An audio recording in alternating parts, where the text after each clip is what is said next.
Starfield is a massive, massive game. I have over 50 hours in Starfield, and a majority of that is in one main save, and I've still have plenty more to do in the game. So guys, these are my impressions slash really light review of Starfield after 50 hours and 2 weeks of playing it. Is that right, cowboy?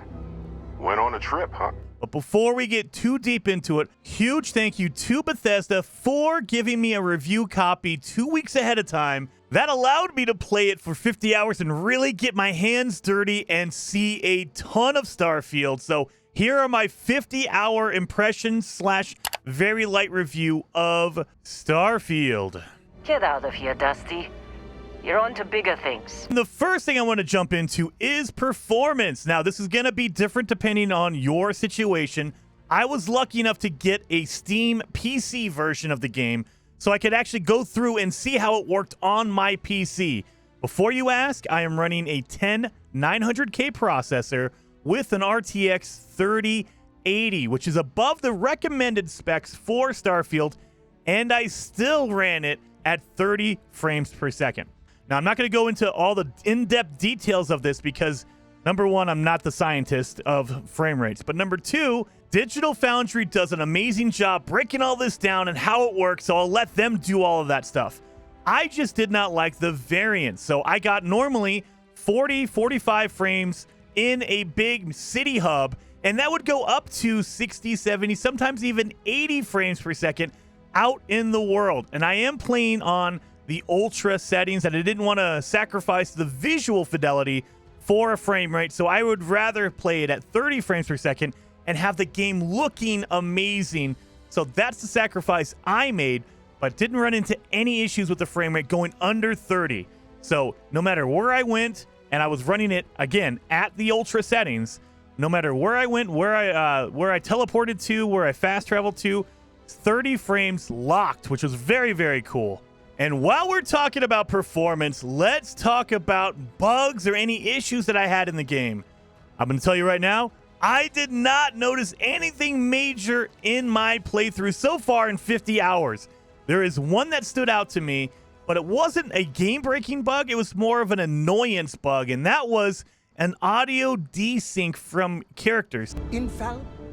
Yes, Your Eminence? You would go up to any character at a hub or a city, and you would start a conversation, and a lot of times, not every time, but a lot of times, that first introduction would be out of sync. So their voice would start talking, you would hear their voice, but their lips would not move for half a second, and then they would catch up. But I mean, it was just out of sync for that first intro of it, and it happened on multiple characters, so it will be kind of an annoyance. But other than that, my gameplay was very, very smooth. There was no issues, like with no crashes that I ran into, no game-breaking, like quest-breaking bugs or anything that I ran into. I did have a few of my companions as we're running around on a planet. They would kind of glitch into a rock or something like that. But other than that, no game-breaking bugs, nothing that was really like nagging other than the audio desync on characters. I'm not going to say flawless, but a very, very good experience as far as performance, in my own opinion. Very smooth, 30 frames per second, very minimal bugs, very, very solid. In my opinion, yes. And then there's the gameplay, guys. If you played Skyrim and you liked it, if you liked Fallout, you're going to like Starfield because this is like a more refined version of those games, and I am really, really digging it. So it's very similar to the setup in Fallout in the fact that you can run and gun and do all that kind of stuff. However, it just feels smoother. The looking down the sights feels smoother. It feels more accurate, like I can actually go after different body parts without using VATs at all. There's no VAT system in Starfield. It's all just straight up real time, running around, firing at certain body parts. You could totally do that, and it feels good. It feels rewarding. The sounds are really good on the weapons. The impact, the recoil, everything is really refined, and I'm really, really enjoying it. And another aspect of the gameplay is the leveling system in Starfield, which is really, really cool. I love it. I think it's better than any of the other leveling systems that Bethesda games has been using in their previous games. So it's more of a refined version of the Skyrim and Fallout leveling system in the fact that you gain experience from doing your quests, doing your missions, completing objectives, that kind of thing.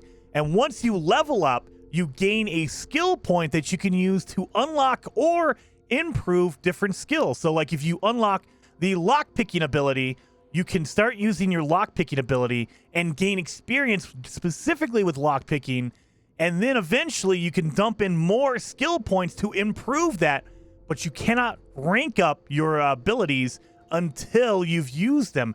It's a very cool, refined version of their previous leveling system that I really enjoyed. I think it's the best version of this leveling system that they've done so far. And another part of the gameplay experience is landing on planets. A lot of people had questions of how does it work? What do you guys do? I'm in love with this system. So any planet that you can fly to, it can't be like a gas planet or something like that. But let's just say a majority of planets, you can pick wherever you want to land, and you pick the biome. So you're picking the mountainous area, or you're picking the coastline, or you're picking the desert area of a planet. When you land there, you have a landing zone, you land there, and then you walk around and it will populate a cave over here or an abandoned camp over there. And you can go there and explore it. It's really, really fun, really, really rewarding, because you never know when you're going to find an abandoned camp somewhere. You go to that camp, you go clear it out. It says abandoned, but of course there's going to be enemies there, like some pirates or whatever.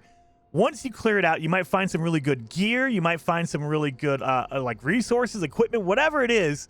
It pays off to go around and do that. And so I got sucked in. I spent a few hours just exploring, dropping in on a planet, going to different locations, go to this cave over here to pick up a whole bunch of resources, go to that abandoned factory and go over there and collect a whole bunch of stuff. It's very, very cool. And I think it's very seamless. So you don't really notice it. I know I did see a little bit of controversy on social media talking about, oh, there's a limit there. I never personally ran into the invisible walls because you're so invested in exploring the locations they mark out for you. I never once ran into any of these walls. I played 50 hours. And I mean, yes, can you do it? Absolutely you can if you go out looking for it. But that's true of any game. You'll find the invisible wall. You'll find the limit in any game if you're looking for it. But I didn't even know that was a thing until a few days ago when they mentioned it. I was like, what? Wait a minute. Okay. I guess that's a thing, but I never saw it in my gameplay. So I never saw it in my playthrough. So it's something that's there, but I didn't run into it. I really thoroughly enjoyed the gameplay. I think it's again, if you liked Skyrim, if you liked Fallout, you're going to like Starfield for the gameplay. The gameplay is very similar, just a refined version of that gameplay, and it's really, really good. Cool. That's what we do here. And the last thing I want to kind of touch on are your companions and the story in Starfield. But don't click off. Wait a minute. Don't do it. I'm not going to spoil anything about the storyline. I just want to talk about how your companions actually, they're included in the storyline, which is really, really cool. And it makes them more impactful to you, to your playthrough. At least they did for me. And I don't remember that in any other Bethesda game. So before, it was just like, I have a companion, and basically they're just my item holder. I'm just shoving a whole bunch of items in their inventory, and when we get back to town, I'll sell it or whatever. They're basically just there to do that. That's it. In Starfield, they actually interweave your companions into the main storyline to the fact where they actually force you to take different companions depending on where you're going, which is really, really cool. So you don't get comfortable with just one companion. You actually have to use multiple different ones along the storyline. And then on top of all of that, I was under the impression that, companions are just there for flavor. They're just there either to carry my stuff or whatever, and that's it. They are actually useful in combat. So I literally just, as a test, I said, hey, here, you can equip them with any weapon, any armor you want, and they will just go out in the world, and if you're in combat, they will help you out. So I just threw a really good weapon on somebody and some good armor, and I said, you go for it. Went into combat, and I purposely hung back. I didn't fire anything at any of the enemies, and my companion basically cleared out an area all on their own without me even doing anything. Now, you don't want to do that because you don't get experience if you're not doing the, if you're not taking out the enemies, you don't get the experience, of course. You have to do some damage as well. But the fact that your companions actually contribute to the combat is very, very cool. I really like that aspect. That was something I was not expecting at all. I thought for sure they would just hang back and whatever. They're not useful at all. That is actually the opposite. They are very useful, very, very awesome, and I'm pleasantly surprised to say I was more than happy to have a companion, and I was interested in my companions throughout my whole time playing Starfield, which I can't say for any other Bethesda game that I can remember. Hey, do you mind if I follow you around? Do you need a sidekick? So those are my overall thoughts on Starfield, and if you cannot figure it out by now, I love Starfield so much, you guys. At this point, Starfield is my personal game of the year. I am absolutely digging it. I'm 50 hours in, and I feel like I'm barely scratching the surface on everything you can do in Starfield. I've completed a lot of the storyline. I'm not going to say I finished it all or anything like that. No spoilers again, but everything about Starfield is fully polished. It is the refined version of that Bethesda formula. So if you like that game, if you love, Skyrim, if you played Fallout and you love Fallout games, this game, Starfield, is a more refined, in my opinion, better version of those games. I am digging it so much. The fact that companions matter more in this game than any other previous game in more ways than one. In combat, they are actually more useful, and they're actually interwoven into the storyline that in a way that matters. Starfield is, in my opinion, the more refined, ideal, best version, whatever you want to call it, version of a Bethesda game, and I am thoroughly enjoying it. 100% recommend it. If you guys are thinking about it, go get it, grab it. It will keep you busy for a long, long time, you guys. So thank you so much for watching. Let me rant and rave a little bit about Starfield. I am loving it. I am digging it, and hopefully I'll see you guys in the next video. Get out of here. Take your robot and your ship and get out of here. I see you all again, you're dead.